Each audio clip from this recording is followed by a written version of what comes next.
Et bonjour à tous, ici Cal, bienvenue sur cette nouvelle vidéo dédiée à la saga Final Fantasy VII. Et comme vous pouvez le voir, aujourd'hui, on va parler de l'un de mes personnages féminins préférés, Aerith. Alors, je vais être clair, je vais vous dire ce que vous allez voir dans cette vidéo. Je vais parler d'Aerith, donner un petit peu son histoire, juste le contexte pour comprendre qui est le personnage, mon ressenti sur le personnage, comment je l'ai découvert, ce qu'il m'a apporté. Et pour finir la vidéo, on va analyser les apparitions dans Final Fantasy VII Remake qui sont pour moi les plus importantes où apparaît Aerith. Vous êtes prêts? C'est parti. Alors, quand on parle d'Aerith, on pense Final Fantasy VII, on pense la mort, on pense Sephiroth, on pense la Materia, on pense au thème d'Aerith, que des trucs qui vous rend nostalgique. Ce qu'il faut savoir, c'est que moi, je l'avais déjà dit dans une de mes anciennes vidéos. Pour ceux qui se rappellent, c'est quand j'avais fait la vidéo où je me faisais interviewer par moi-même avec une perruque et je me posais des questions sur la sortie de Final Fantasy VII Remake, ce qu'on attendait, est-ce que Aerith va mourir, etc., etc. Et dans cette vidéo, je me souviens à l'époque, je m'étais posé la question, est-ce que la mort d'Aerith t'avait touché ou quelque chose comme ça, je me souviens plus. Et en fait, moi à l'époque de Final Fantasy VII, j'aimais bien le personnage d'Aerith, mais le souci, c'est qu'on était sur PlayStation 1. On n'a pas assez joué avec elle. Surtout que moi à l'époque, j'avais rushé le jeu, c'est-à-dire que j'avais pas pris mon temps pour débloquer ses limites break. Et voilà, sa mort est très très vite arrivée dans le jeu. Ça veut dire que moi à l'époque, j'ai pas eu le temps de m'attacher à Aerith. C'est ça le problème, c'est-à-dire quand la scène de sa mort est arrivée, c'était tragique, c'est normal, c'était bien mis en scène, on s'attendait pas à ça. Une des héroïnes de l'histoire va mourir, et très tôt dans le jeu en plus. Et c'est plus ça qui m'avait choqué, c'est le fait qu'elle meure, mais pas la tristesse de me dire oh merde, Aerith, elle est morte, je vais plus la voir. Non, j'étais triste parce qu'elle était morte. Il a fallu attendre, on va pas se mentir, Final Fantasy VII Crisis Core pour vraiment que je m'attache à Aerith. Parce que moi, on pourra me dire ce qu'on veut, c'est chacun son avis, c'est chacun son ressenti. Moi, le couple Zack-Aerith, il est juste génial. Et là, avec Crisis Core, avec cette Aerith qui est, on va dire, une jeune fille, une adolescente qui va grandir, qu'on va voir son évolution dans Final Fantasy VII avec Zack, en Crisis Core bien sûr, et qu'on voit après tous ces clins d'œil, c'est Zack qui va lui donner son ruban, c'est Zack qui va lui faire son chariot de fleurs, des choses qu'on a vues dans Final Fantasy VII, mais qui ont été précisées dans Crisis Core. Et dans Crisis Core, Aerith est tellement bien écrite, on dirait une jeune fille naïve, mais qui a le cœur sur la main, et elle va tellement bien avec Zack. L'histoire de Crisis Core est tellement bien faite que c'est à ce moment-là que j'ai adoré le personnage d'Aerith. Après, on l'a vu dans Kingdom Hearts, on l'a vu dans différents Advent Children, etc. Et à chaque fois qu'on voyait Aerith, Aerith était iconisée car c'est un personnage de légende. Si on doit me demander, mon personnage féminin préféré, c'est Yuna. Dans son jeu d'origine, Final Fantasy X, j'ai été beaucoup plus touché par son histoire, mais Aerith, c'est, on va dire, une histoire qui a perduré dans la compilation Final Fantasy VII.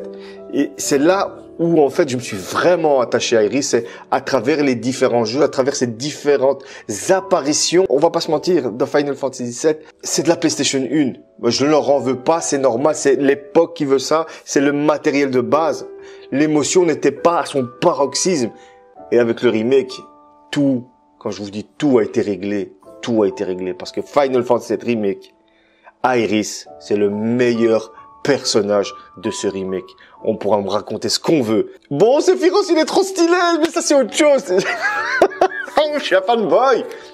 Mais on voit que Square Enix, avec ce remake, ils voulaient mettre en avant Aerith. Et ceux qui disent le contraire, ils ont rien compris au jeu. Je suis désolé d'être cru, mais c'est comme ça. De toute façon, Tetsuya Nomura, Nojima, ils l'ont dit dans des interviews, Aerith, ça a été le personnage où ils ont pris le plus de temps à développer. Et ça, ça se ressent. On va s'arrêter là sur mon ressenti sur le personnage parce que sinon je vais jamais raconter son histoire, enfin à peu près.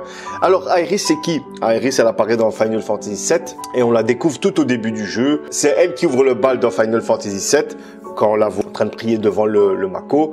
Ensuite Cloud va la rencontrer au moment où ils ont fait exploser le réacteur. Elle va lui dire de partir et ensuite il va la rencontrer dans l'église, etc. Et puis son aventure commence avec Cloud, Tifa, Barrett, etc., etc.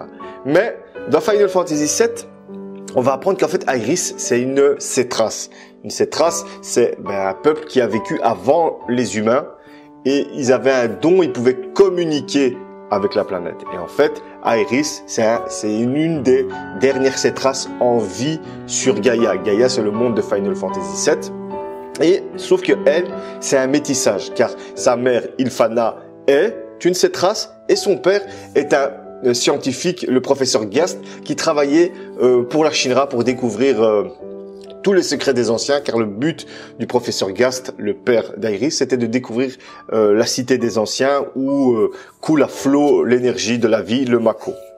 En fait, après, le professeur Gast va découvrir qu'en fait que tout ça c'est une escroquerie. En fait, Jenova n'est pas une ancienne, c'est la calamité des cieux, c'est elle qui a fait le cratère du Nord, etc. Allez voir ma vidéo sur la jeunesse de Final Fantasy VII, vous allez comprendre qui est Jenova.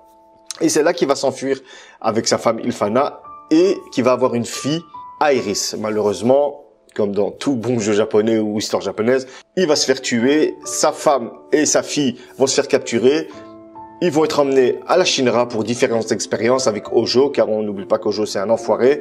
Et lui, il est obsédé par tout ce qui est Jenova, par tout ce qui est les anciens, faire des expériences sur les cellules. Et il a 2 cobayes de qualité. On apprend qu'elle va rester des années dans les laboratoires de la Shinra. Ensuite, elle va réussir à s'enfuir avec sa mère et c'est là qu'à la guerre de Midgar, sa mère, elle va se faire tuer par la Shinra, mais on va dire avec la force de l'amour de la maman, elle va essayer de sauver sa fille jusqu'au bout, jusqu'à que la mère adoptive d'Aerys va venir et va voir la mère d'Aerys en piteux état et va recueillir Aerys. Ensuite, au fil de son histoire, on apprend beaucoup ça aussi dans Final Fantasy VII, qu'elle a des dons, elle aussi elle peut communiquer avec la nature, elle entend les morts, vu que c'est une Cétras, elle peut communiquer avec les morts, avec Gaïa, elle entend le bruit de toutes choses, quand elle parle avec aux fleurs, etc. Et sa mère adoptive va comprendre qu'en fait Aerys c'est quelqu'un de spécial.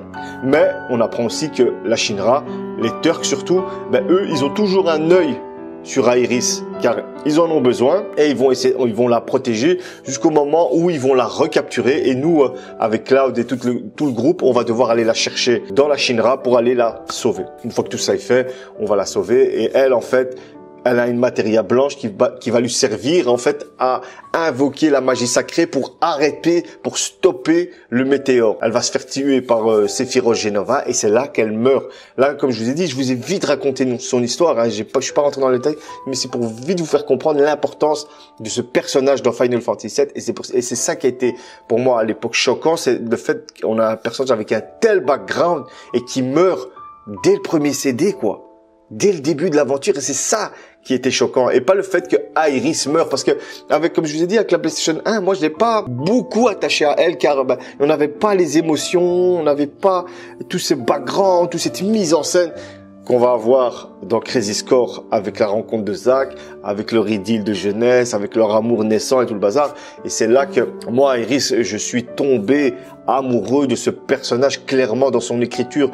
Comme Yuna, elle est à la fois douce, elle est à la fois gentille, mais elle est forte dans sa détermination, forte dans sa gentillesse. Et c'est ça qui fait de Yuna et d'Aerys des personnages féminins exceptionnel. Mais pour Aerys, il a fallu attendre Crisis Core, il a fallu attendre Advent Children pour vraiment que je comprenne l'importance de ce personnage, la puissance de ce personnage féminin qui est juste génial. Et je remercie Square Enix, Squaresoft à l'époque, de nous avoir écrit de tels personnages qui nous motivent, qui nous inspirent, qui nous poussent à devenir meilleurs. C'est ça aussi les jeux vidéo, c'est ça aussi les personnages bien écrits qui te donne envie de te dépasser, qui te donne envie de ne pas abandonner. Et c'est ça l'histoire d'Aerys. C'est une fille qui a été jusqu'au bout, elle connaît son destin, qui a été jusqu'au bout pour protéger ce qu'elle aime, pour protéger la planète, et elle va en mourir. Mais même dans la mort, elle va réussir à sauver Gaïa. Et ça, c'est Ça, c'est fort, ça. Et ça, j'ai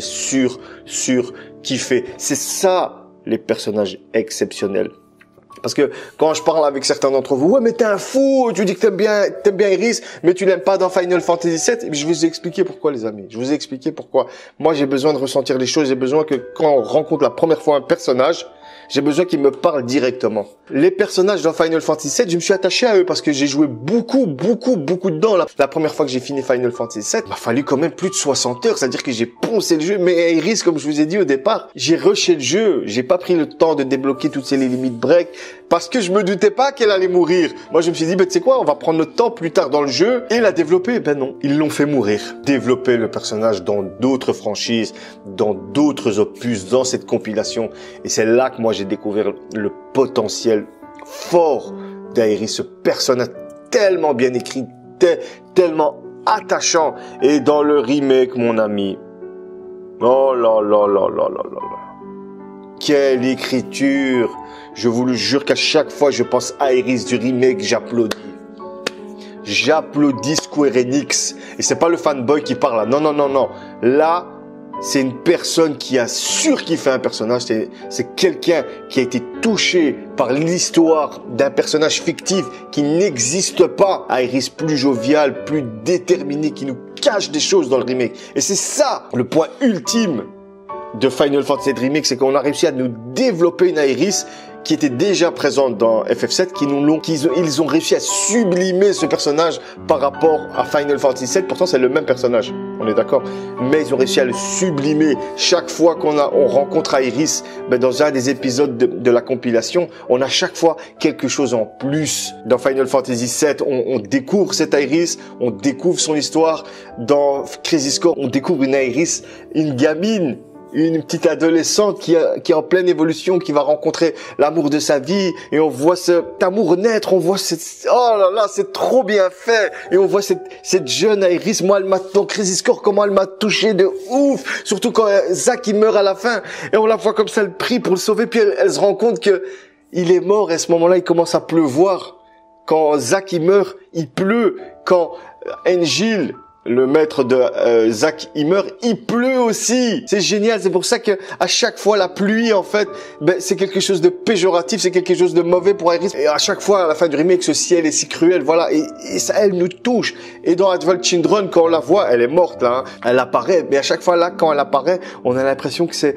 Moi, quand je vois Iris dans Advent Children, j'ai l'impression de voir une maman, une jeune maman qui est là pour aider ses enfants, parce qu'elle a cette image maternelle, elle a cette image rassurante, qui n'est pas le cas de Tifa. Tifa, c'est autre chose. Tifa, c'est la bonne amie, c'est l'amie d'enfance, la cogneuse. Mais là, non. Iris, c'est un autre registre. Iris, c'est quelqu'un qu'on a envie de consoler, c'est quelqu'un qu'on a envie d'aimer, c'est quelqu'un qu'on a envie de protéger. Dans chaque apparition, de chaque compilation, elle nous apporte quelque chose de différent, de nouveau, mais qui vient compléter ce personnage de légende, car on pourra me dire ce qu'on veut, avec tout le travail qu'il y a derrière. Pour moi, clairement, Iris, c'est un personnage qui va rester dans les annales du jeu vidéo, ça c'est sûr et certain. N'hésitez pas à vous intéresser à son histoire, à vous intéresser à ses apparitions dans la compilation. Vous n'allez pas le regretter, car Iris, c'est un des rares personnages qui mérite d'être découvert, qui mérite d'être approfondi et qui mérite d'avoir de votre temps. Et ça, franchement, je vous encourage à 1000%. Faites vos recherches. Vous pouvez m'écouter, il n'y a pas de problème, ça fait plaisir. Mais le plus important, les amis, c'est que vous devez faire vos recherches. C'est que vous devez découvrir cette Iris. Il y en a parmi vous, obligés, ils connaissent Iris dans tous les sens du terme. Ils ont joué à tous les jeux, ils ont vu tout, ils la connaissent. Mais il y en a parmi vous, par exemple, dans le remake, qui ne la connaissent pas. Ils ont joué au remake, c'est tout ce qu'ils savent d'Iris. Mais ce personnage est tellement plus profond. Et je vous conseille, n'hésitez pas à faire les autres titres de la compilation de Final Fantasy VII. De toute façon, Square Enix va le faire sur portable maintenant avec Ever Crisis. On aura toute l'histoire de Final Fantasy VII sur portable, mais n'hésitez pas. Faites Final Fantasy VII, faites Crisis Core. Si vous voulez découvrir Iris, regardez le film d'animation Advent Children. Je vous encourage à creuser ce personnage. Je vous encourage à vous faire votre propre avis. Et moi, je serai ravi d'en parler avec vous, que ce soit sur le Discord, sur mon Facebook, sur Twitter, où vous voulez. Moi, je kiffe ce personnage. J'adore ce personnage. Comme j'ai dit, elle et Yuna, ils me motivent J'aime parler de ces personnages féminins bien écrits. Ça, c'est des personnages féminins bien écrits. Ça, c'est des personnages féminins qu'on a envie de respecter. Ça, c'est des personnages féminins qu'on a envie de mettre au summum, qu'on a envie de les glorifier, parce que quand tu vois ces personnages féminins, tu vois c'est quoi une vraie femme, tu vois les meilleurs aspects de la gente féminine. Et je vous encourage tous à faire un travail là-dessus, à vous plonger dans l'histoire de Yuna, à vous plonger dans l'histoire d'Iris. On a des bouquins, on a des films d'animation, on a des jeux pour les développer. Faut pas hésiter. Yuna, vous arrêtez à Final Fantasy X. C'est encore mieux. Mais Iris, n'hésitez surtout pas à vous plonger dans son histoire. Vous n'allez pas le regretter, car au fil des opus, des films d'animation, vous allez découvrir un personnage bien écrit, complet, et à chaque fois, elle va vous apporter quelque chose. À chaque fois, elle va vous faire ressentir quelque chose. Vous l'aurez compris, mais moi j'adore Iris. On va continuer cette vidéo et on va aller direct sur le remake et on va analyser, pour moi bien sûr, les apparitions les plus importantes d'Iris dans le remake. C'est parti. Voilà, je vais pas vous mentir, on arrive au meilleur moment de la vidéo. Pour moi, c'est quand je dois analyser les scènes de Final Fantasy Remake, parce que ce jeu, moi, il m'a rendu fou. Et je vous remercie parce que beaucoup d'entre vous aiment ce genre de vidéo, et je vous en remercie. Et on va pas perdre plus de temps, on y va. La première fois qu'on voit Iris, c'est dans la cinématique où on la voit, c'est quasi l'exactitude que celle de Final Fantasy 7, et il y a pas grand chose à dire. On va commencer direct à l'essentiel, quand on rencontre Iris la première fois. C'est parti, je suis tout excité.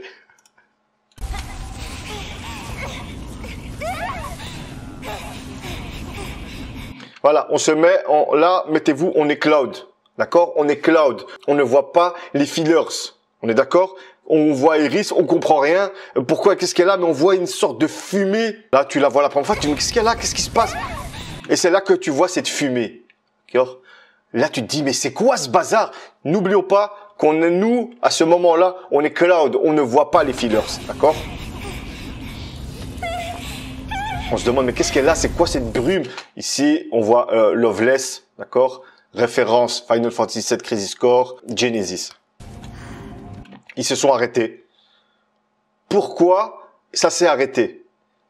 Moi, ma théorie, c'est quoi? C'est qu'à ce moment-là, en fait, les fillers, ils étaient en train d'empêcher Iris de aller plus loin, parce qu'elle est sortie de la ruelle avant que Cloud n'arrive. Ça veut dire que si elle aurait continué son chemin, elle n'aurait pas rencontré Cloud. Ça veut dire qu'elle n'aurait pas parlé avec lui la première fois, comme dans Final Fantasy VII. C'est pour ça que les fillers, à ce moment-là, étaient là et qu'ils l'empêchaient de bouger.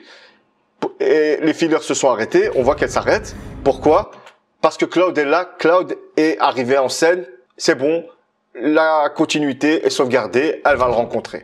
Là, j'ai coupé une scène avec Sephiroth parce que c'est pas la vidéo pour. Là, elle lui a demandé est-ce que tu vas bien. Ouais. Attends, je vais mettre du son.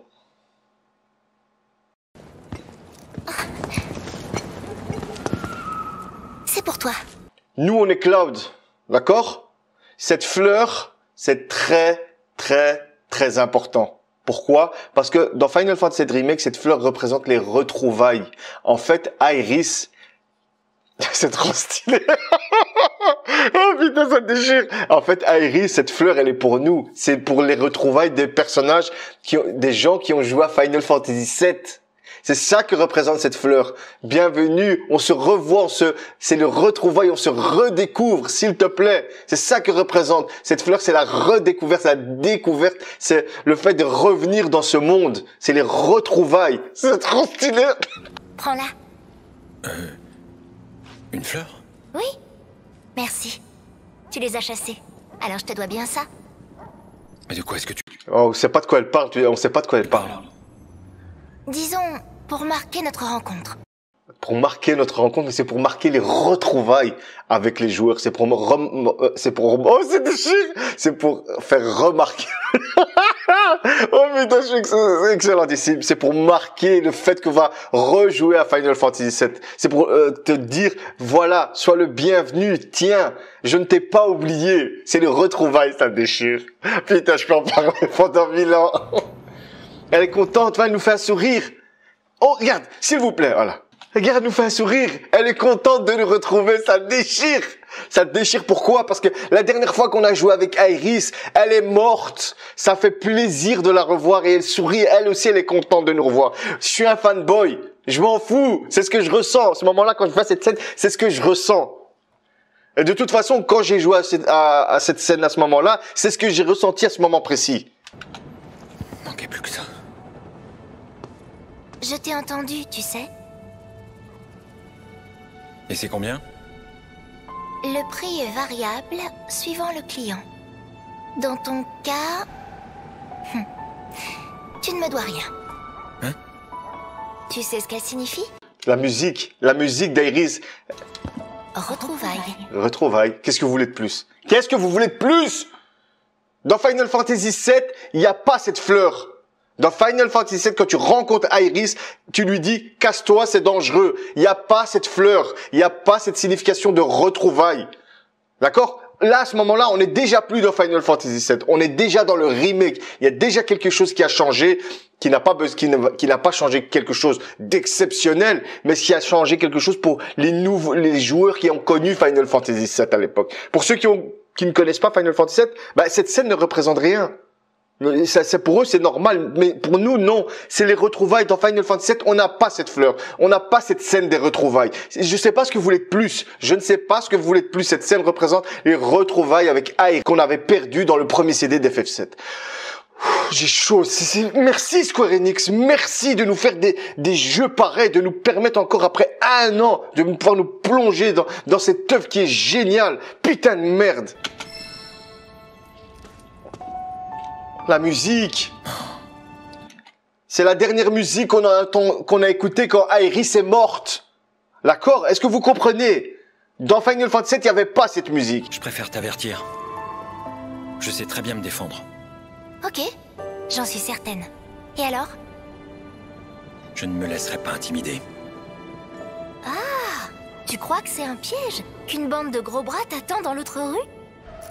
T'inquiète non, c'est typiquement japonais. Non. pas, je ferai jamais ça. C'est pas du tout mon genre. Il nous présente Iris. Il nous faut comprendre qui est Iris, parce que dans la première version, on la voit à peine. Elle part directement là, elle nous présente, on voit une femme forte, on voit une femme souriante, on voit quelqu'un qui n'a pas peur de dire les choses, Un réacteur Mako a été détruit. Voilà, dans Final Fantasy VII, on arrive direct à ça. Tu ferais mieux de vite retourner chez toi. Voilà, dans Final Fantasy VII, on arrive directement à ça. On n'a pas toutes les retrouvailles avant.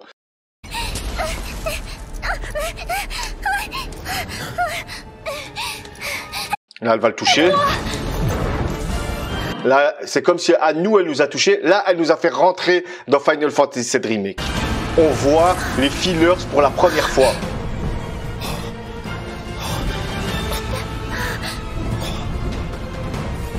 C'est trop stylé. Moi, j'ai pété un câble la première fois. Ça sert à rien.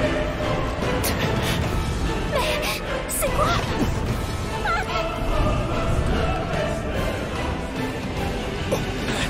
Voilà, maintenant, les soldats de la milice sont là. Et là, les fillers, en fait... Attends. Eux, ils les voient pas. Ils les voient pas parce que pour eux, le destin ne change pas. Il y a rien.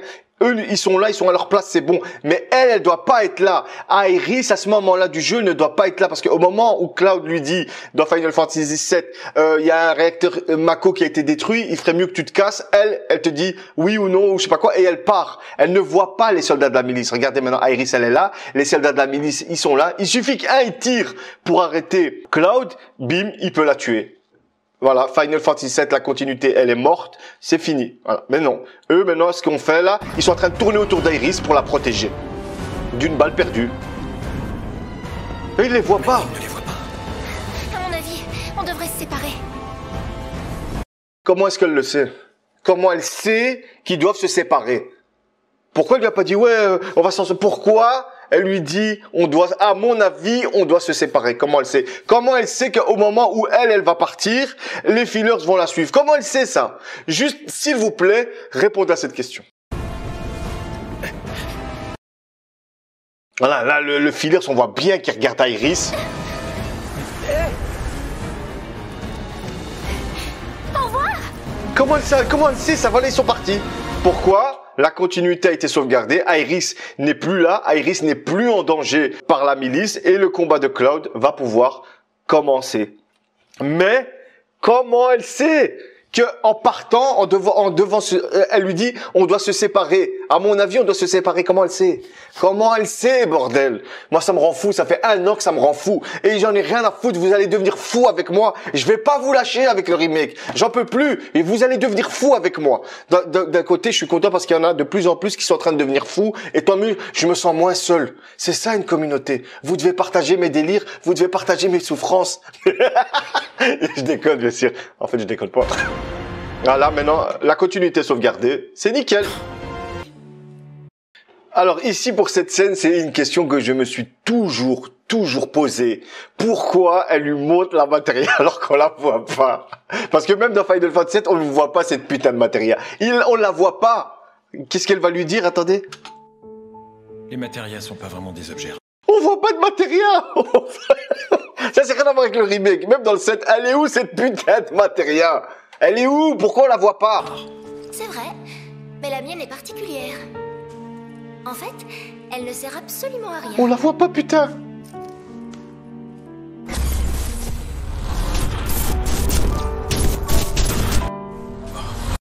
Voilà, qu'est-ce qui s'est passé là? Pourquoi Cloud a ce flash? Pourquoi Cloud? Et on a l'impression que c'est comme s'il revivait un souvenir du passé. Pourtant, c'est pas arrivé cette scène. Pourtant, on voit pas cette matière qui tombe. On voit pas Iris mourir. Ça, c'est un message pour nous. Quand on a vu ce bandeau, c'est comme si quand elle va mourir et que le bandeau il se détache et on voit la matière tomber. Pourquoi Cloud voit cette putain? Pourquoi il a cette vision? Square Enix, hein, dans le remake, la suite, vous avez intérêt à répondre à ces questions parce que moi je suis en train de devenir fou. Si ils nous disent ouais, c'est des petits flashbacks pour les fans de Final Fantasy VII. Oh, je vais être dégoûté. Voilà, là il a fait le combat contre le Turk, on l'a pété, et là il est sur le point de l'achever. Ça n'arrive pas dans Final Fantasy VII. C'est pour ça qu'elle arrive à ce moment-là. Arrête, et à ce moment-là, les fillers s'y sont. Pourquoi? Parce qu'ils doivent protéger la continuité de Final Fantasy VII. Le Turk ne meurt pas dans FF7. C'est pour ça qu'ils sont là, et ils vont le protéger. Voilà. Car au moment où les soldats ils arrivent, bim, ils doivent être dans la salle à côté et les fillers, bim, les ramènent de l'autre côté. Je rêve qu'ils volent. Encore une fois, les autres ne les voient pas. C'est que nous qu'on peut les voir. Ils ont disparu. Voilà. Après, t'as tout le jeu avec les fillers qui tournent autour d'Iris. Oh, ils font le petit jeu avec les tonneaux, etc. Et même à un moment, on voit, j'ai oublié de mettre cette scène, je suis dégoûté. C'est un moment, elle est au-dessus déjà. Et elle se penche et elle allait tomber et il y a un fillers qui vient qui la sauve. Ils doivent plus rester, ils se barrent. Oui, ils sont partis. C'est quoi ces choses? À mon avis. À mon avis.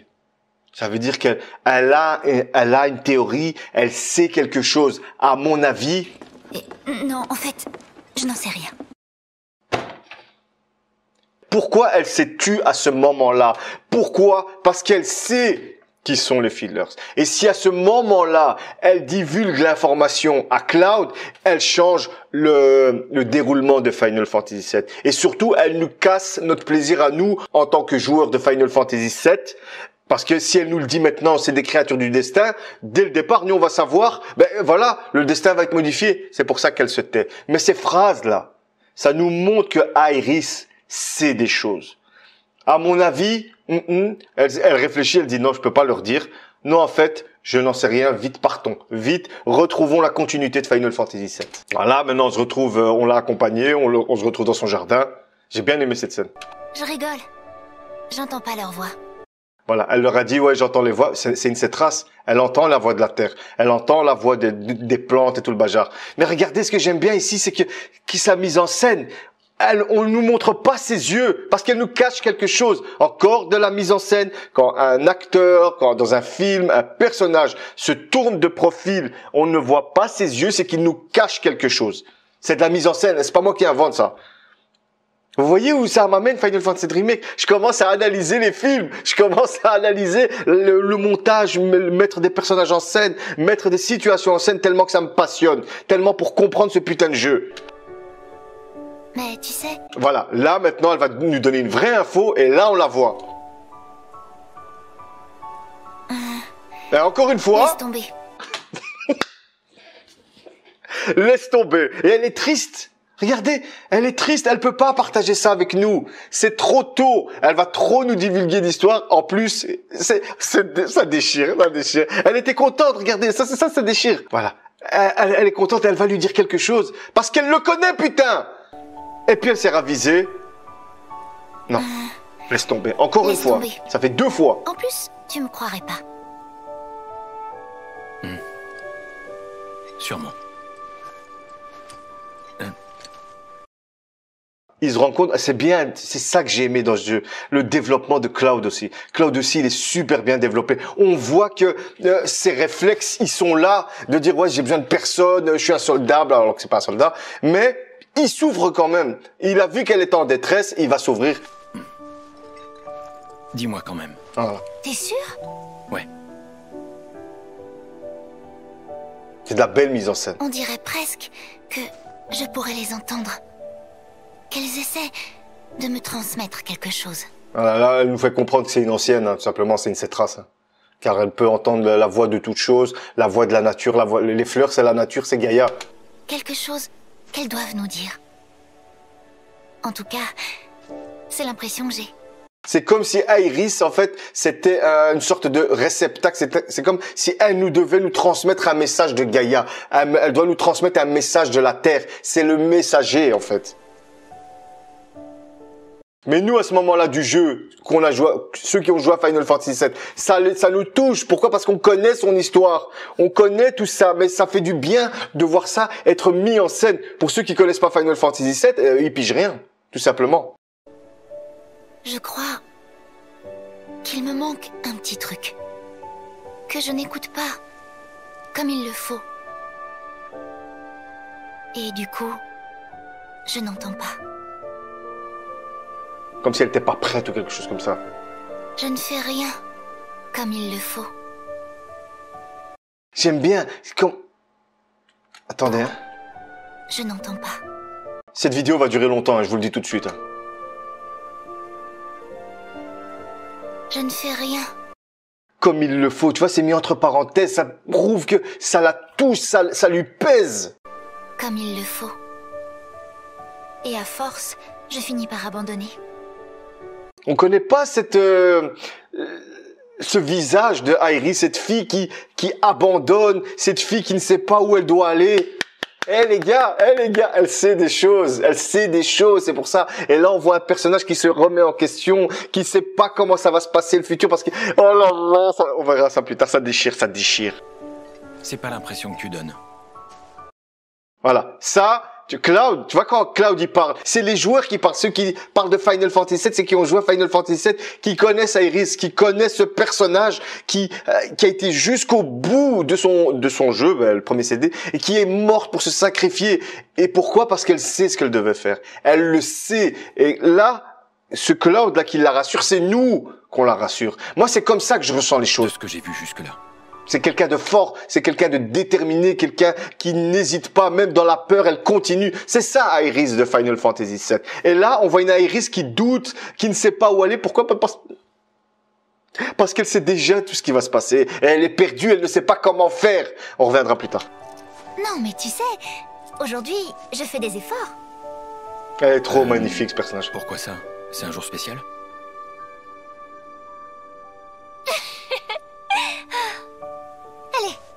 Pourquoi elle a rigolé? On dirait...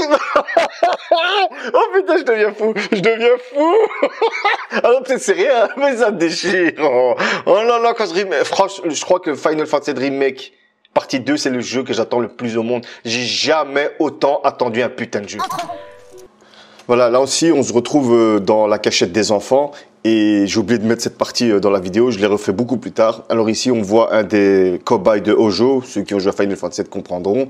Il est arrivé dans la cachette des enfants et Iris et Cloud vont le découvrir. Et là, il y a une scène avec Iris, elle est trop importante. On y va. J'y pense. Réunion. Tu n'as rien à craindre de moi.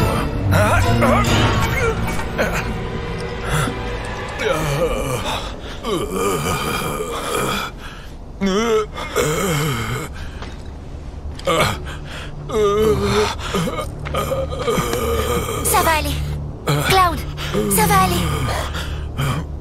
Aerys, est-ce que tu connais Sephiroth? Le héros, il est célèbre. Il y a 5 ans, il est mort dans un accident.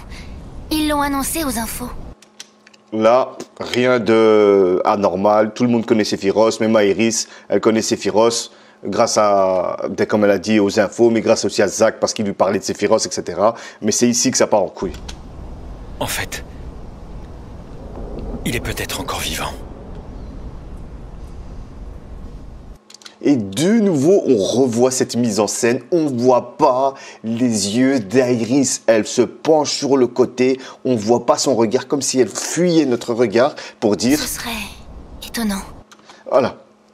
Quand elle dit ce serait étonnant, on dirait pas qu'elle est abasourdie. On sent pas la surprise. Tout ce qu'on sait, on sent qu'elle fait exprès de jouer la surprise. C'est pour ça qu'on voit pas ses yeux. C'est pour ça qu'il y a cette mise en scène dans cette vidéo et ça me rend fou. Encore une fois, cette vidéo nous montre qu'Aerys nous cache quelque chose.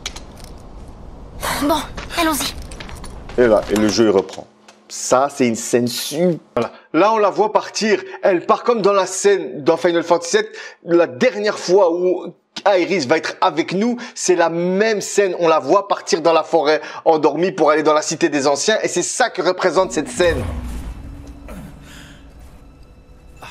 Ouais, et ça, c'est un souvenir, mais c'est notre souvenir à nous. Parce que là, je vois pas comment Cloud il peut se souvenir de ça. Voilà, là, on quitte la maison d'Aerys. On fait notre chemin. Et là, on a cette... Il faut que je retrouve cette putain d'image. Regardez. Voilà. On a la même scène que dans Final Fantasy VII quand on est dans la forêt endormie et que Aerys sort de l'arbre. Elle sort d'un côté d'un arbre et elle va lui dire la même chose. Et c'est la même scène. Et voilà, là, elle part. On a de nouveau cette scène. Comme dans Final Fantasy VII, quand elle rentre dans la forêt endormie. Et nous, on sait ce que c'est que cette scène. Forêt endormie, cité des anciens. Aerys, elle crève. Et c'est pour ça qu'on a cette espèce de vision du passé Mako vert, tu vois. Et là, ça c'est la meilleure scène. Pourquoi il se rappelle de ça? Normalement, il doit pas se rappeler de ça. Il doit pas voir ça. Mais, regardez ici. Il pleure. Pourquoi Cloud pleure? C'est pas Cloud qui pleure, c'est nous. C'est un souvenir qui est douloureux pour nous parce qu'on sait qu'au bout du chemin, Aerys va mourir. Et vu que Cloud, c'est notre avatar... Voilà, c'est nous qu'on pleure, c'est les joueurs de Final Fantasy VII qui pleurent la mort d'Aerys. C'est peut-être barré, mais c'est ce que je ressens. Quelqu'un qui n'a pas joué à Final Fantasy VII, il va rien comprendre à cette scène. Voilà, on arrive au parc. Elle est trop magnifique cette scène, trop magnifique. Je vendais des fleurs par ici, il y a longtemps. Ah ouais?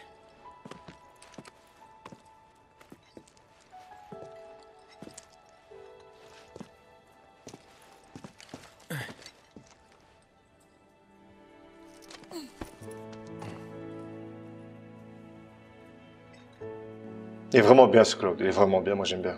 Dis-moi, Cloud, tu étais bien dans la première classe, n'est-ce pas? Ouais. Je vois. Pourquoi tu me demandes ça?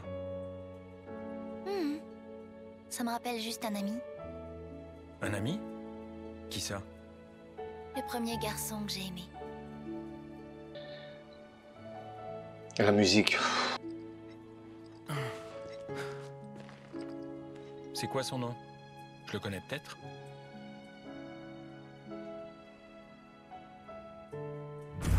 Voilà, encore une fois, je reviens. À chaque fois qu'il y a un rapport avec le passé de Final Fantasy VII, on voit cette image qui devient verdâtre. On voit cet effet de ancien. Et là, lui dit, ouais, c'était le soldat Zack Fair. Et lui, il l'a entendu le nom, il l'a entendu, mais il ne peut pas le supporter. Pourquoi? Parce qu'il a été exposé au Mako, plus l'expérience Dojo, le fait qu'il a mélangé sa vie avec celle de Zack, parce que lui, à ce moment-là, il se prend pour Zack. Il se dit pas, ouais, je suis Zack Fair. Non, non. il a pris une partie de la vie de Zach, la vie où lui, il est humilié parce que c'est pas devenu un soldat. Il a pas tenu la promesse qu'il a faite à Tifa. Alors il a pris tout ce méli-mélo qui est l'esprit de Cloud, car c'est une des quêtes de Final Fantasy VII de remettre tout ça en place. Il ne peut pas accepter la vérité. Il a entendu le nom, mais là, il peut pas accepter la vérité, et nous, il nous empêche de l'entendre. Voilà. Ça va?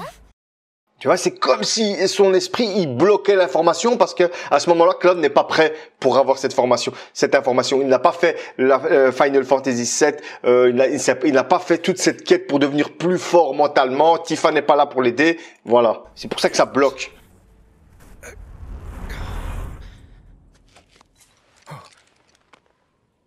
Waouh, C'est trop stylé. tes yeux. Ah, c'est parce qu'ils sont imprégnés de Mako. C'est la marque des soldats. Et là, on nous montre, ouais, c'est un soldat maintenant, en fait, parce que lui, bah, il a eu l'expérience de Hojo. C'est pour ça qu'il a les yeux de Mako, parce on lui a fait, pendant 4 ans, il lui a fait des expériences. Oui, Je sais. je sais. Pourquoi? Parce qu'elle pense à Zach. Désolée, je voulais pas t'embêter. On se retrouve à la chute du pilier, et là, elle parle directement aux fillers. Elle dit, s'il te plaît, on doit passer, il se passe quelque chose. Non, tu passes pas. Tu peux pas aller les sauver. On te laisse pas passer. Pourquoi elle leur demande? Parce qu'elle sait ce qui va se passer. On le voit qu'elle est dans la détresse. On le voit.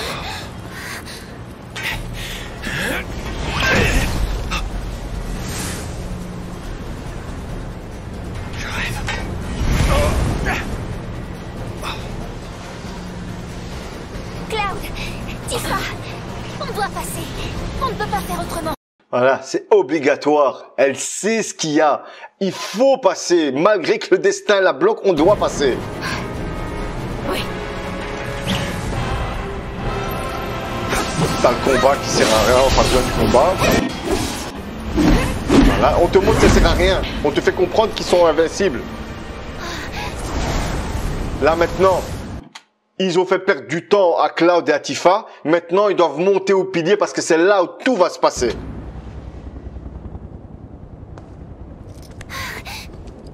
Elle est soulagée parce qu'ils peuvent aller sauver, ils peuvent continuer leur quête, tu vois. Iris, En route. Pardon. Moi aussi, il va falloir que je monte. Fais ce que tu dois faire.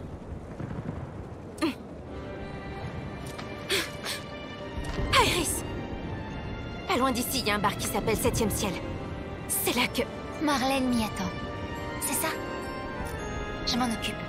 Elle sera en sécurité. Comment elle sait? Comment elle sait, bordel? Dans Final Fantasy VII, Tifa lui dit, va au 7e ciel et il y a une enfant qui s'appelle Marlène. Là, non, elle lui a dit, c'est Marlène, je vais m'en occuper chez où elle est. Expliquez-moi ça. Si elle ne sait pas les choses, comment elle a cette info? Comment elle a cette putain d'info? Quoi? Bon, pourtant, je n'en ai jamais parlé. Voilà, ensuite, on a la scène. On a la scène avec Marlène. Et là, mon ami... Oh non, là, je suis plus d'accord, là. Elle est cachée, ok, d'accord. Tu es bien Marlène? T'es qui? Je suis une amie de Tifa. Comment tu veux pas lui faire confiance quand tu vois cette tête? Comment tu veux pas lui faire confiance? Et Tifa? Elle est où? Pour l'instant, elle est avec Cloud et les autres. Papa aussi? Barrett, c'est bien ça? Lui aussi. Oh, quelle musique, j'en peux plus. Alors, il va rentrer tard? Oui, très tard. Alors je suis venue pour être avec toi. C'est Tifa qui me l'a demandé. Par contre, ici, c'est un peu dangereux. On va aller ailleurs, d'accord? Elle est trop importante, cette scène. Trop importante dans le développement de Marlène et d'Iris. J'ai peur. Il casse tout. Elle est trop bien mise en scène, cette scène. J'aurai plus de maison.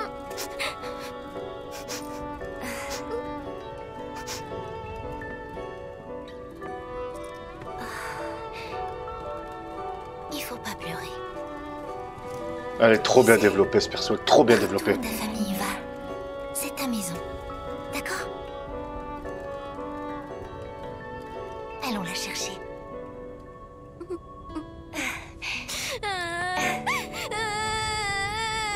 Mais parce qu'ils ont mis le thème d'Iris.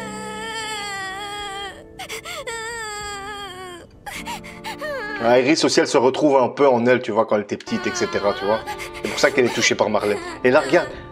Marlène, elle se calme. Hop! Pourquoi on a cette vision du passé? Pourquoi on a ce truc-là? D'un coup, elle s'arrête de pleurer. Elle a découvert quelque chose. Marlène a découvert quelque chose. Putain,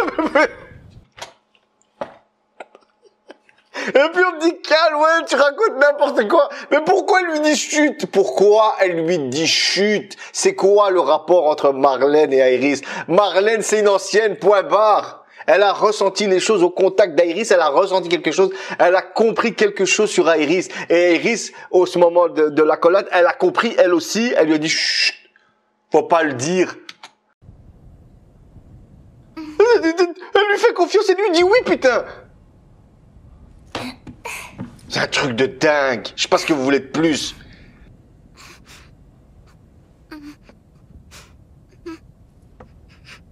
Voilà, elle lui fait confiance maintenant. Pourquoi? Voilà. Tu sens bon. Tu trouves? Tu sais, je connais bien cette odeur.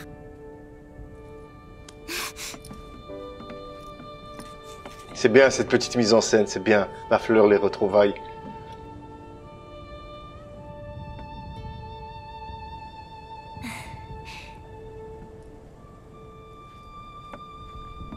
Bon, là, ils vont se faire kidnapper par Tseng et tout le bazar. Voilà, là, maintenant, on se retrouve dans la tour Shinra. Et là, c'est où on va découvrir Nanaki. Et normalement, dans Final Fantasy VII, Nanaki, il est dans la même cellule qu'Iris. Ici, c'est pas le cas. Oh, tu me cherches, là? Du calme. Lui, c'est un ami. Comment tu le sais, putain? T'étais pas avec lui dans la cellule comme dans FF7? Ça veut dire qu'elle sait qui c'est, putain.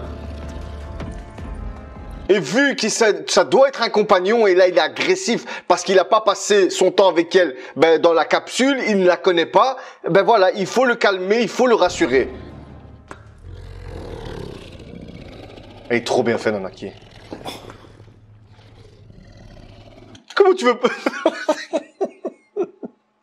Regarde, s'il te plaît. Attends, hein. Attends, il va s'énerver. Comment t'as pas envie de lui donner tout ton argent? Tu lui donnes ta baraque. Pas besoin de me toucher. Moi, je vois ce visage, je suis content, je fais confiance direct. C'est trop bien fait, putain. Et le petit sourire, là. Oh là là. S'il te plaît, putain, regarde. Regarde, on voit la poudre. Elle est en train de lui faire comprendre toute l'histoire. Parce qu'il n'y a pas le temps. Il n'y a pas le temps. Voilà c'est quoi l'histoire, voilà c'est qui les fillers, voilà qui je suis, etc.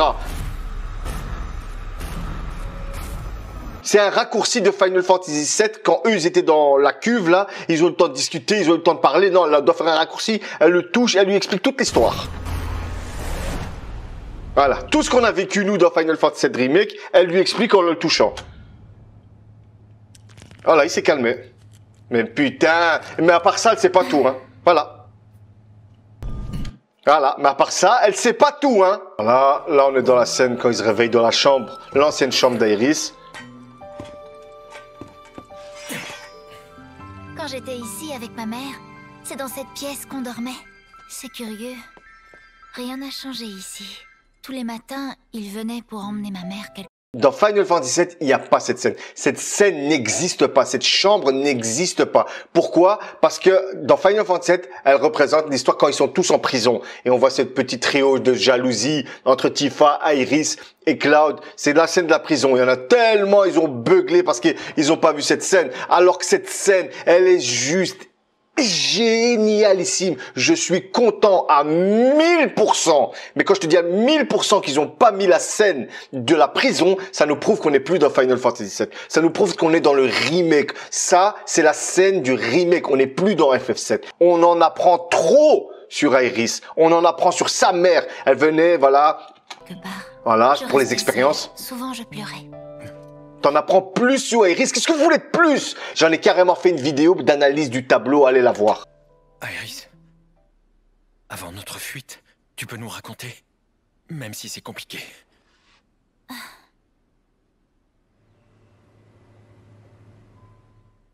En réalité, je suis une survivante des anciens. Voilà, là, elle t'explique qui elle est directement. Mais c'est bien mis en scène et on a ce tableau derrière. Oh là là, mon Dieu! Ça, vous l'avez compris, j'imagine. Ouais, ça, on le sait déjà. Ah, cette appellation d'ancien, elle nous a été donnée par la Shinra. À l'origine, on nous appelait les Cetra.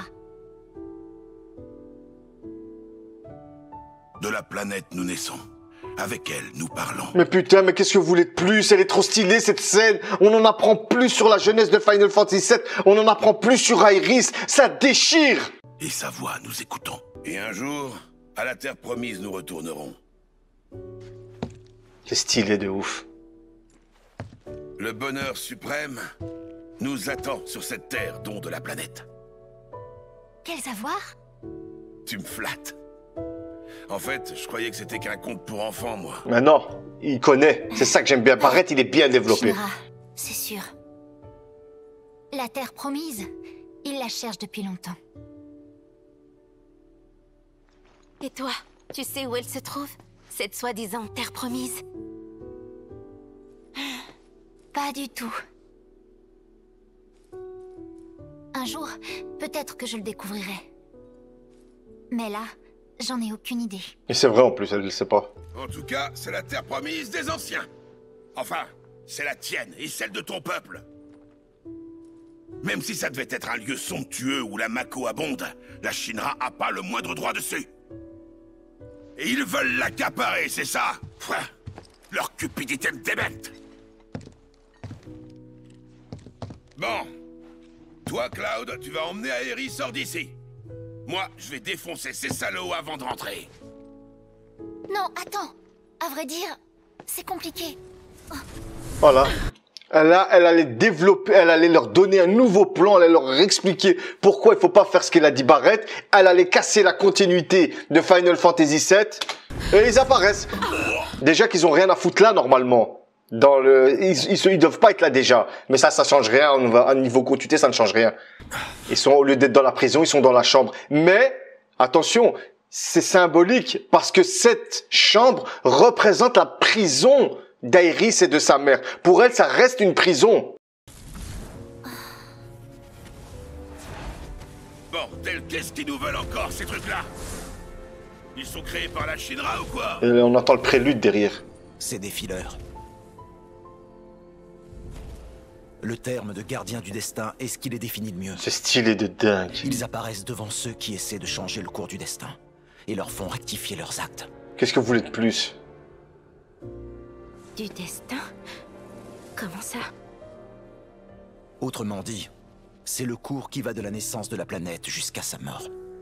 Et trop stylé dans le Le cours quai. de la vie est prédéterminé. C'est bien ça? C'est Final Fantasy VII. L'énergie de la planète sera bientôt épuisée.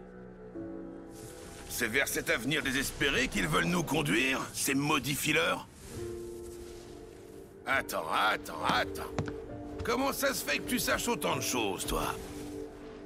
Tu fais mine de t'y connaître, mais tu dirais pas n'importe quoi. Trop con, Barrett. Ah, mais en fait, t'es un clébard de la Shinra. Je suis pas un chien. Je suis pas un chien. C'est au moment où Aeris m'a touché que j'ai appris l'existence des fileurs. S'il vous plaît, Regarde. Elle allait leur dire quelque chose d'important. écoutez. Iris, Notre véritable ennemi, c'est pas la compagnie Shinra. Pour l'instant, on sait ça. C'est bien eux qui ont tout commencé. Mais ce qui nous menace, c'est autre chose. Je voudrais faire mon possible, coûte que coûte, pour vous tous et la planète. Aeris, qu'est-ce que tu sais au juste? Elle sait beaucoup de choses. Et regarde, il tombe de plus en plus vite. Pour l'instant, je suis perdue. Plus j'avance, et moins je sais où elle Pourquoi? Pourquoi? Parce que plus elle avance dans le remake, moins elle sait. Parce que dans Final Fantasy VII, Aerys, elle va sortir de là, elle va mourir. Elle sait ce qui est prédéfini parce que c'est la Aerys de Final Fantasy VII. Celle qu'on voit là, ce personnage, je l'ai dit 1000 fois, c'est Aerys de Final Fantasy VII. Elle est revenue dans son propre corps. Et au moment qu'elle est venue dans son propre corps, c'est là que remake commence. On n'est plus, depuis le départ, on n'est plus dans Final Fantasy VII. Et là, elle dit, je suis perdue car elle sait déjà ce qui va se passer, mais au moment de sa mort, la suite, elle sait pas, vu qu'elle est morte. Pour l'instant, je suis perdu. Plus j'avance et moins je sais où aller. C'est-à-dire, plus elle avance dans le remake, elle connaît des choses, mais plus elle va avancer, plus elle va, sa connaissance de sa propre vie de l'époque, elle ne sait pas parce qu'elle est morte. Quand les fillers me touchent, j'ai l'impression de perdre un bout de moi. Parce que moi, je me dis, peut-être je commence à comprendre cette phrase. Parce que elle a la connaissance, cette Aerys, a la connaissance de la Aerys de Final Fantasy VII, parce que il est bien dit dans le livre On the Way to a Smile. Je vous l'ai lu, je vous l'ai montré 1000 fois, le live de Ryu, dans la vidéo pour le livre. La Aerys de Final Fantasy VII qui était dans la rivière de la vie, elle veut faire comme Sephiroth, ça veut dire revenir dans son propre corps. Elle est revenue dans son propre corps. Et le fait que cette Aerys connaisse des choses, elle a des bribes de mémoire de Final Fantasy VII, mais là on est dans le remake, on n'est plus dans Final Fantasy VII. Et cette Aerys, elle a comme si, elle n'a pas des flashs ou des souvenirs, elle a des ressentis, comme des déjà-vus. Pourquoi? Parce qu'elle a l'expérience de l'autre Aerys de Final Fantasy VII, de son propre corps, de elle quoi. Mais c'est pour ça qu'elle a ce ressenti. Et ça, cette phrase, elle est super importante. Quand les fillers la touchent, elle a l'impression de perdre un bout d'elle, car comme si les fillers, ils sentaient qu'il y a quelque chose d'Aerys, ils sentent que c'est pas normal, et à chaque fois, elle a l'impression de perdre une partie d'elle-même. Mais cette partie d'elle-même qu'elle perd, je pense que c'est la Aerys de Final Fantasy VII qui lui a donné ses souvenirs, et les fillers, en fait, ils empêchent tout ça. C'est pour ça qu'elle dit, j'ai l'impression de perdre un bout de moi-même. C'est en fait l'aventure de Final Fantasy VII qu'elle a eu dans FF7 à l'époque, et qu'elle a les souvenirs de l'ancienne Aerys, comme des ressentis, des déjà-vus, etc. C'est que des théories, les amis, hein. Je suis aussi perdu que vous. Hein. Les fleurs jaunes, c'est elles qui montraient le chemin. Retrouvailles, le fait de retrouver ses amis, le fait de retrouver tes camarades de Final Fantasy VII, elle connaît ce chemin. C'est ça les retrouvailles, c'est ça qui montre le chemin. Et voilà. Cette fleur représente les retrouvailles. Elle a fané, elle sait. Par exemple, regardez. Il y a 5 pétales, pour le moment. Hein. Aerys, Cloud, Tifa, Barrett, Nanaki. Ils se sont retrouvés dans Final Fantasy, ils étaient ensemble, mais à un moment, ils se sont perdus. D'où le fait que la fleur qui représente les retrouvailles tombe en lambeaux. C'est parce qu'elle va mourir et elle va les quitter. Vous comprenez? C'est métaphore ce que je dis. Hein. Je suis en train de partir en couille de ouf. Et c'est ça qui déchire. Dans les ténèbres, parce qu'elle est morte, le noir. Là, les fillers, c'est le destin, ils sortent en masse. Voilà. Là, ils peuvent pas la laisser dire plus. C'est pour ça qu'elle tourne autour d'eux, parce qu'ils peuvent pas la laisser en dire plus. Et là, elle était perdue. On voit bien qu'ils sortent des ténèbres. On sent ce noir, tu vois. La fleur qui s'est fanée, qui tombe dans l'oubli. Le noir, c'est la mort. Et en même temps, les fillers, ils sortent du néant, hein, tu vois.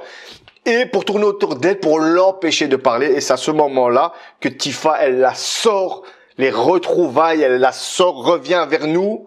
Et elle lui dit... Ça ira. On va y arriver. Voilà, elle a repris confiance. Elle est plus dans le désespoir. Elle est confiante. Ils sont partis, pourquoi? Parce qu'ils ont senti qu'Aerys n'allait pas parler. Elle a retrouvé confiance. Elle n'a pas besoin de leur expliquer ce qui va se passer pour que Tifa, Barrett et Cloud restent avec elle. Non, elle a compris à ce moment-là que même si le groupe ne sait pas, ils vont l'aider. Ils vont aller jusqu'au bout avec elle. Et c'est ça qui la rassure. Ouais. Et les fillers, ils sont partis. Voilà. Pourquoi? Parce qu'elle a plus besoin de leur dire l'avenir. Elle a plus besoin de leur dire l'histoire. Continuité sauvegardée. Voilà. Parce qu'elle a de nouveau confiance en eux. Tout simplement. Ce truc, c'est... Voilà. C'est ça. La source de La tout. source de tout. Quand elle dit c'est ça la source de tout, c'est Jenova en fait. Elle connaît l'histoire de son peuple. Elle sait que Jenova, c'est la calamité des cieux. Elle sait qu'elle est à la base de tout. Vous comprenez ce que je veux dire? Et c'est ça cette scène. Dans cette scène, on nous montre que Aerys, elle sait qui c'est cette Jenova. Elle lui dit, elle est à la base de tout. Ouais, mais à la base de tout, de quoi? Les gens ils savent pas. Nous on sait, tu vois. Mais voilà, elle sait. Là on arrive j'ai envie de me couper les veines. Là, je suis à 1h16 de vidéo. Je suis en train de devenir fou. La classe, putain, il est trop stylé, ce perso. Oh là là, putain. Oh, yo, je donnerais n'importe quoi pour avoir une figure officielle. Oh là là, il est... Oh là, putain. Fanboy. Cette fois, tu vas pas attendre.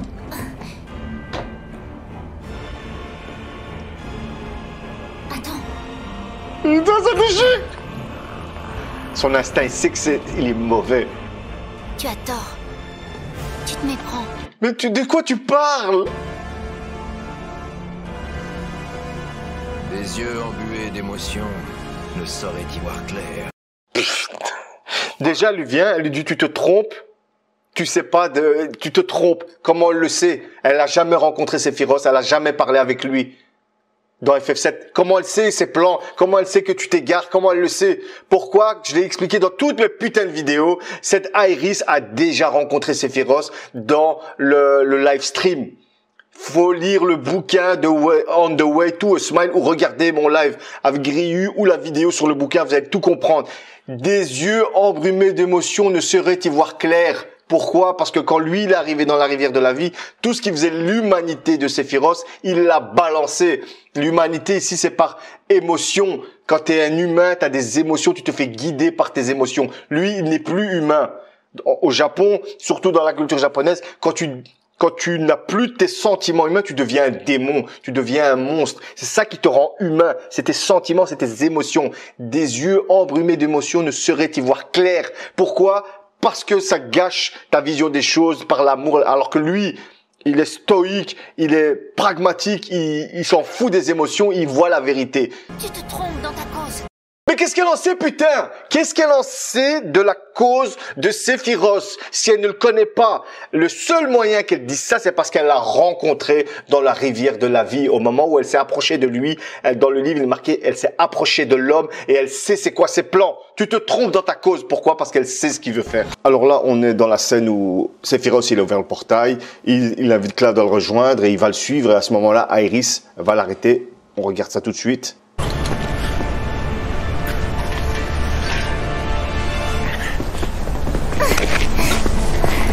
Cloud, c'est ici que tout se joue.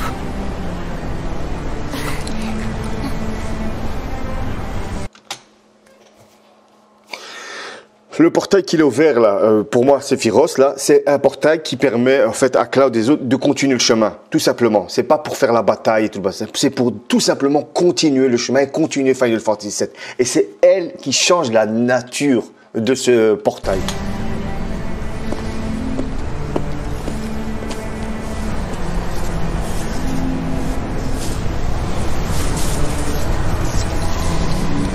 On voit cette poudre dorée encore.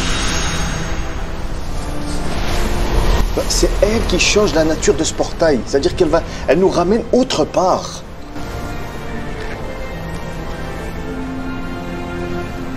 Nos destins se décident ici. Pourquoi? Parce que c'est ici que se finit Final Fantasy VII Remake. C'est là que tout va changer. Enfin, tout va changer. Que Square Enix va pouvoir en fait rajouter du background. Parce que c'est plus Final Fantasy VII, c'est le remake. Pourquoi tu m'arrêtes? Allez, est-ce que cette image de merde? Je sais pas. À vrai dire, je sais pas. C'est comme si une force cachée en elle qui l'a poussé à faire ça. Parce que c'est l'autre Aerys. Qu'y a-t-il de l'autre côté?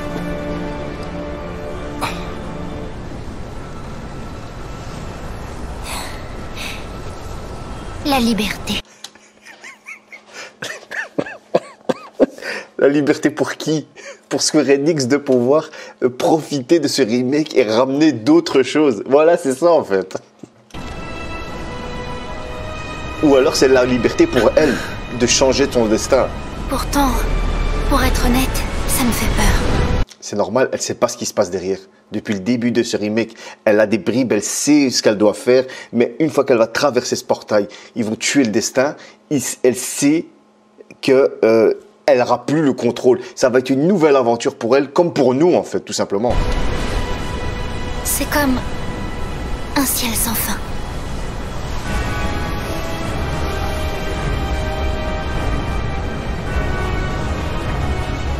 Le cri de la planète, vous l'avez entendu? C'est le cri de ceux qui vivaient autrefois sur cet astre. La voix de la vie qui parcourt la planète. C'est à cause de Sephiroth? Oui. Il n'écoute pas. Ses hurlements ne le touchent pas. Toutes les petites choses, pourtant si précieuses, tous les plaisirs, les joies du quotidien, il ne les comprend pas. Comment elle sait ça? Expliquez-moi comment elle sait ça si elle l'a pas déjà vu dans le live stream comme dans le bouquin. Comment elle sait tout ça? Il n'a aucun être cher à perdre. Aucune mort ne saurait l'affliger. Voilà raison. Sephiroth ne pense qu'à lui-même et à la planète. Il est prêt à tout faire pour la préserver. Pour la préserver, il veut pas la détruire, il veut la préserver parce qu'il veut contrôler tout ça.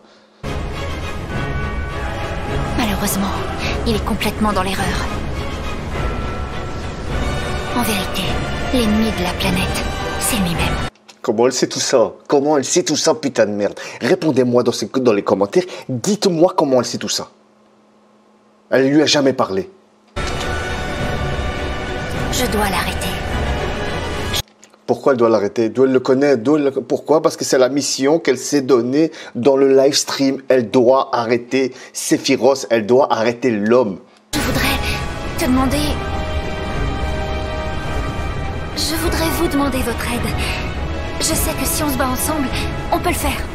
Ça, c'est une scène pour ceux qui ont vraiment kiffé FF7. Quand ils sont dans le canon de Cosmos, à un moment, quand ils sont autour du feu, qu'il y a une discussion, et à un moment, il y a Iris, elle commence une phrase, elle dit « J'aimerais vous demander ». Mais elle finit pas la question. Et c'est pour ça qu'elle, à ce moment-là, elle va décider de tout faire toute seule dans le temple des anciens, et de faire tout ce qu'il y a à faire. Mais elle va le faire tout seul. Et elle a retenu la leçon. C'est comme ça qu'elle est morte. Et dans le remake, elle hésite plus. Je voudrais vous demander votre aide. Je sais que si on se bat ensemble, on peut le faire. Parce que dans Final Fantasy VII, ça s'est pas passé. Elle a été toute seule. Elle n'avait pas ses potes avec elle. Voilà, on voit de nouveau cette mise en scène avec on voit que la bouche. Par contre, ce mur de fileur est le seuil du destin. Sachez bien qu'en le passant, on change notre vie à tous. Comment elle sait ça, tout ça? Putain, mais comment elle sait? Moi, c'est ça que je veux, c'est parfois comment elle sait tout ça. C'est pour ça que j'ai hésité et que je t'ai arrêté. Ouais, parce qu'à ce moment-là, elle l'a arrêté parce qu'elle ne sait pas si on continue, si on va tuer le destin, qu'est-ce qui va se passer. À un moment, tu as cette appréhension, tu as peur de l'inconnu. C'est pour ça qu'elle a eu un réflexe d'arrêter Cloud.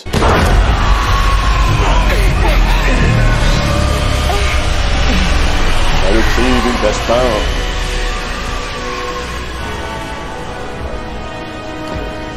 On n'a pas le choix. Il n'y a aucune raison d'hésiter. On doit vaincre Sephiroth. Et ça suit la ligne principale de Final 7, hein. Battre Sephiroth. J'espère qu'on ne va pas loin. C'est le dernier rempart du destin. Il doit être épais.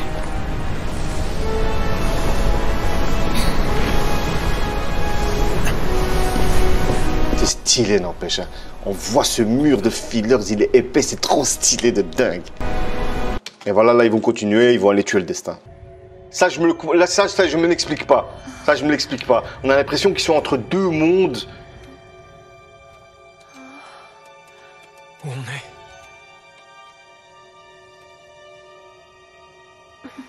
Elle-même, elle sait pas. Elle-même, elle sait pas parce qu'elle a pas été plus loin. Là, c'est pour Iris, tout ça, c'est du nouveau. Tout ça, c'est du nouveau pour Iris. Même si maintenant, cette Iris là qu'on a, c'est la Iris du remake. On a un nouveau personnage. On a un nouveau personnage qui ne sait pas ce qui va arriver. Elle ne sait pas si elle va mourir. Elle ne sait pas. Tout ça, c'est nouveau. Elle ne sait pas où ils sont. Vivement qu'on a des explications, j'en peux plus, j'en peux plus. Rejoins-moi vite, Claude. Mais tu l'as vaincu. Voilà, là on a fait tout le combat.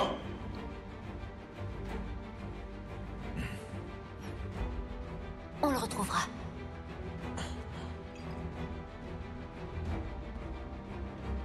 C'est promis. Là, ça nous tease la suite. Hein. Comptez sur moi. Il faut avoir du flair. Pour suivre une piste, mieux vaut avoir du flair. Ah, Moi aussi, je viens. ça fait bizarre de voir sur Si les on lunettes. veut détruire la planète, hein. Les ennemis de la planète sont les ennemis d'Avalanche. Alors que non, lui il veut pas détruire la planète lui. Hein. S'il n'y a plus de planète, il n'y a plus de Sephiroth. La scène qui nous a... La pluie. Il pleut. Automatiquement, ça fait penser à Iris, la mort de Zack. Je crois même de sa mère, parce que je pense qu'il pleut quand elle meurt, sa mère. Voilà. Les gars, ça se passe pas en même temps, ça. Hein. Ça ne se passe pas en même temps. On est d'accord? Ouais, mais le passé, il a fusionné avec le présent. Non, non, non, non, non. C'est juste pour nous montrer que Cloud et Zack du passé arrivent au même point où eux, ils sont là même, en même temps. Ça ne se passe pas dans la même temporalité. Là, on nous voit une scène du passé, c'est tout. On nous dit que Zack, il est arrivé aux abords de Midgar. Il est arrivé à la fin de l'autoroute, si tu préfères. Ça n'a pas fusionné. Parce que regardez, on les voit pas. Là, c'est le passé. Là, on voit le passé. On voit pas Iris et les autres. Ils sont pas là. On y est presque. Cloud, il faut que tu tiennes le coup. Tu vois, ils sont pas là. Ils ne sont pas là. Ouais, mais ils se retrouvent dans la même temps. Ils sont pas dans la même temporalité. Ils sont pas là. Là, on est dans le passé. On est dans le passé. Je vous ai déjà expliqué qu'avec toute cette scène, on nous montre que le remake part de là. Le remake, Final Fantasy Remake, son point d'origine, sa genèse, elle est là. Parce que avant Deep Ground et tout le bazar, c'est bon, c'est la même chose que Final Fantasy VII. Mais le remake change à partir de là. Ce putain de Final Fantasy Remake commence à partir de cette scène. Là, en fait, là, c'est la fin de l'autoroute, on est d'accord. Et les personnages qu'on a joués dans le remake, ils sont au même point. Ils sont au même point. Et de toute façon, dans Final Fantasy VII, dans la compilation Final Fantasy VII, cet endroit est iconique. Pourquoi? Parce que c'est l'endroit où commence l'aventure en dehors de Midgar. Et c'est aussi dans Advent Children où il y a la Buster Sword qui est plantée, qui est là et qui représente l'héritage de Zack, qui représente le fardeau. Cet endroit est très très important dans Final Fantasy VII, la compilation. Mais là, on nous fait comprendre que cet endroit, en fait, c'est le point de départ du passé du remake. Vous comprenez? C'est là que tout change. C'est là que t'as la compilation Final Fantasy VII et à partir de cet endroit, t'as la compilation de Final Fantasy VII Remake. Ils peuvent nous expliquer d'autres choses autrement, avec d'autres personnages dont la continuité, dont la finalité c'est la même. Tuer Sephiroth, arrêter ce cycle.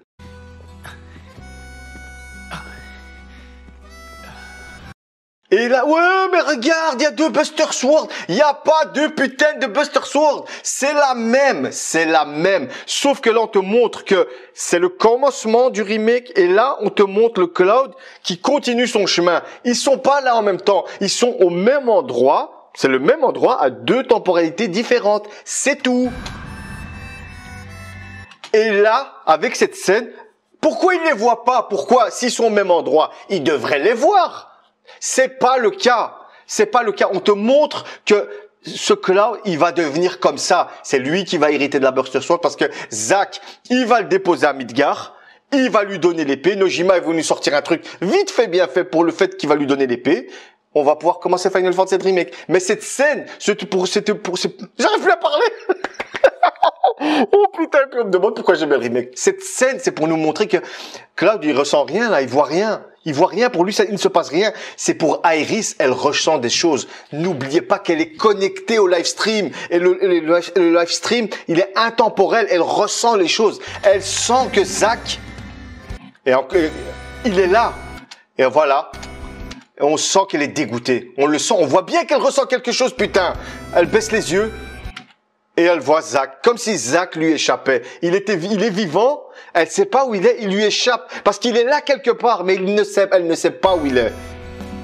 On voit bien, mon ami, s'il te plaît, Cloud, on s'en fout. On voit bien que cette image, que cette scène, c'est Zack et Iris. On le sent, ça se sent, putain de merde. On sent que Zack s'éloigne d'Iris. Elle l'a sauvé, d'accord? Il est vivant, mais il s'éloigne. Pourquoi? Parce qu'elle sait pas où il est, tout simplement. Voilà. On voit bien, c'est pas la même temporalité. Mais elle le ressent. Elle sent qu'elle a réussi. Et cette pluie, pour elle, c'est lourd. Le ciel est si cruel. Oh mon Dieu, mais qu'est-ce que vous voulez plus? Oh putain, ça te déchire, oh putain. Et j'ai beaucoup de messages de mecs qui me disent... En fait, il y a des gens qui me veulent du mal, je sais pas pourquoi. Ouais, tu vas voir, quand Final Fantasy VII Remake partie 2 il va sortir, toutes tes théories, ça va être de la merde.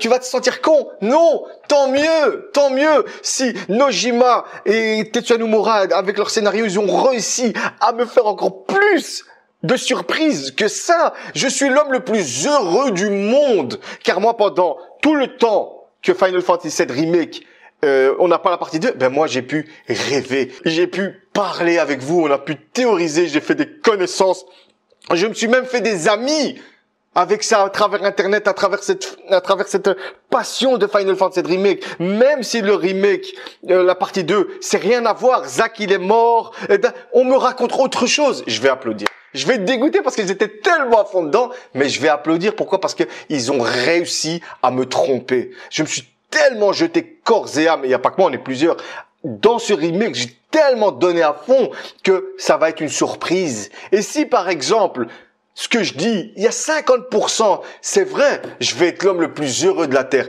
Que vous le vouliez ou non, que ce soit vrai ou pas, j'ai tout gagné, car j'ai gagné en émotion. J'ai fait des rencontres, on fait des lives, on a des discussions entre nous, mais de fous.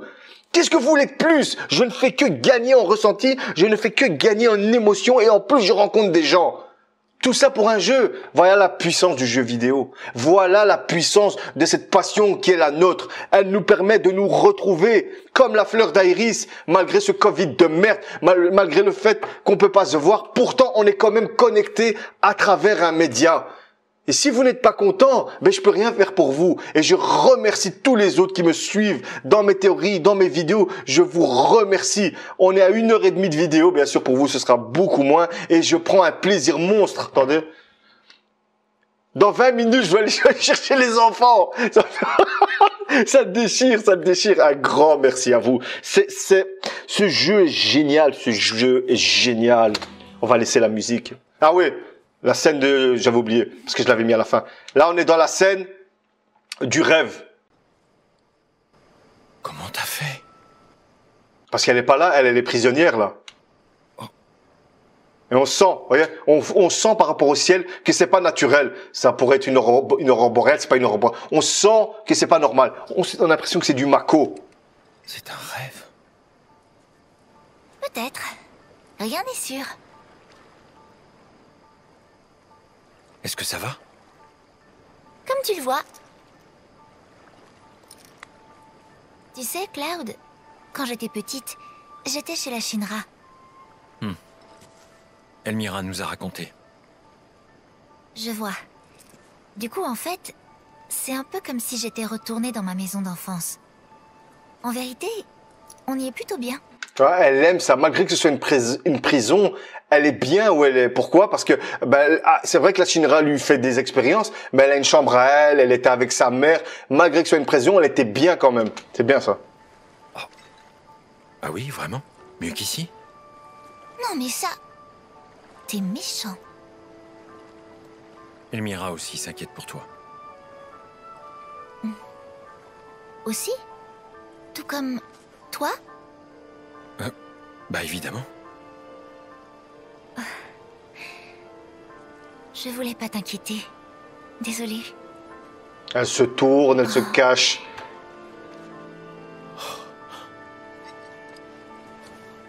Cette lueur.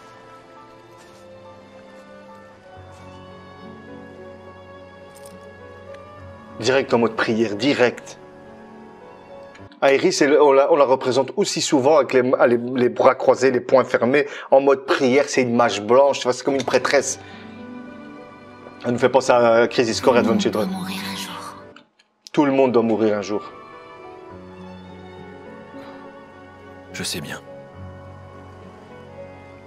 C'est pour ça que tant qu'on le peut, il faut profiter pleinement de chaque instant. Chaque minute, chaque petit moment de notre vie. Bonne philosophie. Carpe diem, mon frère. Elle veut profiter un maximum, elle sait qu'elle va crever, elle le sait. Et tu sais... On dirait, putain, elle veut encore lui dire quelque chose. Il faut qu'on profite de ce moment. C'est ça? Non, non, c'est pas ça qu'elle voulait dire. Comment est-ce la masque? J'ai de la chance de t'avoir rencontré. Là, c'est la Aerys. C'est l'expérience d'Aerys de Final Fantasy VII qui parle là. Je garde au fond du cœur tout ce que tu m'as dit. Tout ce que tu as fait. Sans exception. Ça me touche plus que tu le crois. Pourtant, ils ont rien fait d'exceptionnel, hein. Ils ont rien fait d'exceptionnel. Là, c'est Aerys qu'elle nous parle à nous. Elle parle aux joueurs de Final Fantasy VII, bordel de Dieu. J'étais tellement contente d'être avec toi. Pourquoi? Parce qu'ils se sont retrouvés. On sait, elle sait... Oh là là, ça déchire. Mais Cloud, s'il te plaît, ne tombe pas amoureux de moi. Qu'est-ce que vous voulez de plus? Ne tombe pas amoureux de moi. Ne tombe pas amoureux de moi, bordel de Dieu. C'est bien fait. C'est bien fait. Même si tu y crois, ce n'est qu'une illusion. Mangez dans vos bouches à tous. Mangez dans vos bouches. C'est une illusion. C'est une illusion de choix que nous donne Square Enix. Je sais pas ce que vous voulez de plus, hein. Elle-même, c'est une illusion. Cette Aerys qui sait tout, cette Aerys de Final Fantasy VII qui est venue chez nous et qui nous dit « Ne tombe pas amoureux de moi ». Voilà, fin du débat, point barre. À part si à la fin du remake, il y a une romance où on la voit vraiment avec Zack, des retrouvailles. Cette scène signifie ça, moi, pour moi. Qu'est-ce que tu veux de plus? C'est comment? C'est l'aube, déjà. Il faut que j'y aille. Je viens de chercher.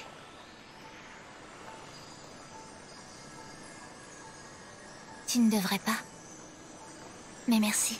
Mais putain, c'est Aerys de Final Fantasy VII qui parle, bordel!